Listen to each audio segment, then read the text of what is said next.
BJP, Telugu Desam, Janasena ముగ్గురం కలిసి పోటీ చేశాం. ముగ్గురం కలిసి ఈ రాష్ట్రాన్ని మళ్ళీ పునర్నిర్మాణం చేస్తామని, రీకన్స్ట్రక్షన్ చేస్తామని స్పష్టమైన హామీ ఇచ్చాం. ఆ హామీ ఫలితమే ఏదైతే పెండింగ్లో ఉండే ఈ ప్రాజెక్ట్ని చాలా తొందరలో, if you can see timing also, నేను ఫస్ట్ టైం పోయినప్పుడు చాలా స్పష్టంగా ఎక్స్ప్లెయిన్ చేశాను. 2 సార్లు ప్రధానమంత్రిని కలిశాను, 2 సార్లు వాటర్ రిసోర్స్ మినిస్టర్ని కలిశాను, 3 సార్లు నేను ఫైనాన్స్ మినిస్టర్ని కలిశాను. మొత్తం ఎక్స్ప్లెయిన్ చేశాను. మంత్రులు వెళ్ళారు, మా డిపార్ట్మెంట్ వెళ్ళారు, అందరూ కలిసి మాట్లాడారు. దాని పర్యవసానం ఈరోజు మళ్ళీ పోలవరాన్ని ట్రాక్లో పెట్టగలిగాం. ఇప్పుడు ఒక ఆశ, ఇది పూర్తి అవుతుందని ఒక నమ్మకం రావడం జరిగింది. మళ్ళీ పోలవరం ఈ రాష్ట్రానికి జీవనాడి, దీనికి మళ్ళీ జీవాన్ని పోసాం. ఇలాంటి ఒక చరిత్రాత్మకమైన నిర్ణయం తీసుకున్నటువంటి కేంద్రాన్ని అభినందిస్తున్నా. It will go a long way for the Telugu community and people of Andhra Pradesh particularly. దానికి వారికి కూడా ధన్యవాదాలు తెలియజేస్తూ, అదే సమయంలో ఈరోజు దేశంలోని 12 ప్రాంతాల్లో పారిశ్రామిక కారిడార్లు ఏర్పాటు చేస్తున్నారు. మన దగ్గర 3 కారిడార్లు వచ్చాయి. Visakhapatnam Chennai corridor, Bengaluru Chennai corridor, Bengaluru Hyderabad corridor, 3 corridors వచ్చాయి. కేంద్ర ప్రభుత్వం 28,602 కోట్ల రూపాయలు ఈ కారిడార్లో ఖర్చు పెట్టడానికి 12 ప్లేసెస్లో డబ్బులు అలొకేట్ చేశారు, ముందుకు వచ్చారు. ఇక్కడ ఉద్యోగాలు, ఉపాధి కల్పించాలనేది మెయిన్గా.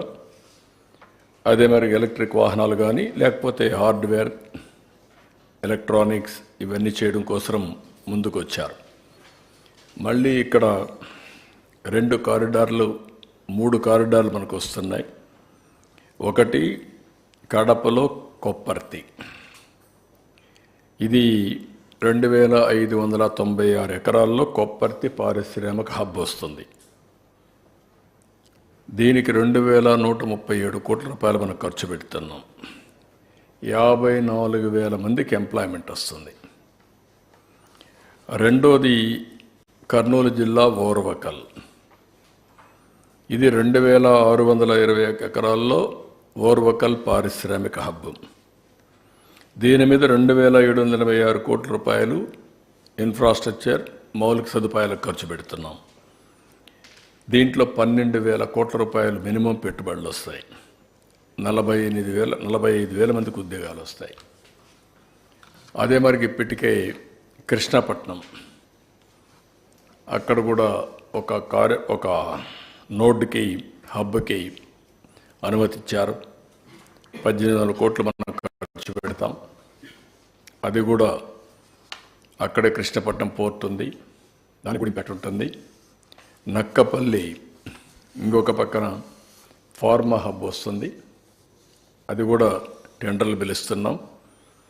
ఈ విధంగా ఇప్పటికి 4 హబ్బులు వచ్చి 3 కారిడార్లో ఈ ప్రాజెక్టులన్నీ వస్తాయి.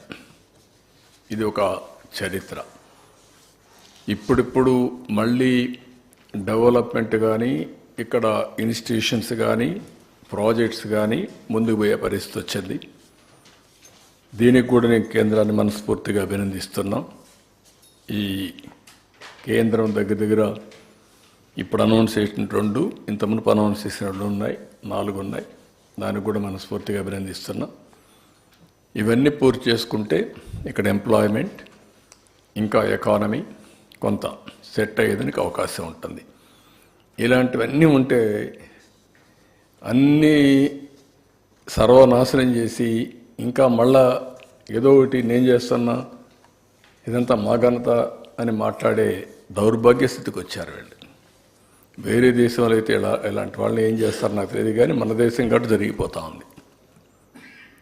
ఇది బ్రీఫ్గా, దీనికంటే ఎక్కువ నేను మాట్లాడదలుచుకోలేదు వీళ్ళ గురించి.